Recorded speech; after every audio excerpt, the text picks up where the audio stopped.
नमस्कार मित्रांनो, आज आम्ही तुम्हाला सांगणार आहोत अशी एक घटना जी ऐकून प्रत्येक पालकाचं मन हेलावून जाईल। ही गोष्ट आहे एका चिमुकलीची, जिच्या आयुष्यात आईची उणीव होती, पण तिच्या मनात मात्र आईसाठी प्रेम तसूभरही कमी नव्हतं। एका साध्या संभाषणात त्या चिमुकलीने आपल्या बाबांकडे एक हटके मागणी केली।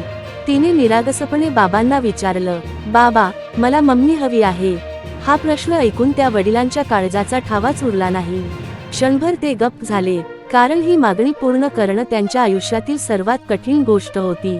मुलीचं बालमन समजून घेत, तिच्या भावनांना दुखावता, तिला आनंद देण्यासाठी त्या वडिलांनी एक वेगळाच निर्णय घेतला। त्यांनी आपल्या परीने तयारी सुरू केली। दुकानात जाऊन माणसाच्या आकाराची बाहुली, साडी, दागिने, केसांची रचना, सगळं काही आईसारखं दिसेल अशा पद्धतीने सजवण्यात आलं। ही तयारी केवळ बाह्य नव्हती, तर त्या मागे होती एका वडिलांची असहाय्यता, प्रेम आणि आपल्या लेकरासाठी काहीही करण्याची तयारी। जेव्हा ती बाहुली पूर्ण तयार झाली आणि चिमुकलीच्या समोर आणली गेली, तेव्हा काही क्षणांसाठी तिला खरंच वाटलं की तिची मम्मी तिच्या समोर उभी आहे। त्या क्षणी ती आनंदाने हसली, बाहुलीला मिठी मारली आणि तो क्षण पाहणाऱ्या प्रत्येकाचे डोळे पाणावले।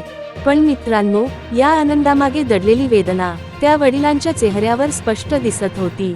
ही घटना केवळ एका कुटुंबाची नाही, तर ती सांगते पालकांचं प्रेम किती अमर्याद असतं आणि लेकरासाठी ते कुठल्याही टोकाला जाऊ शकतात।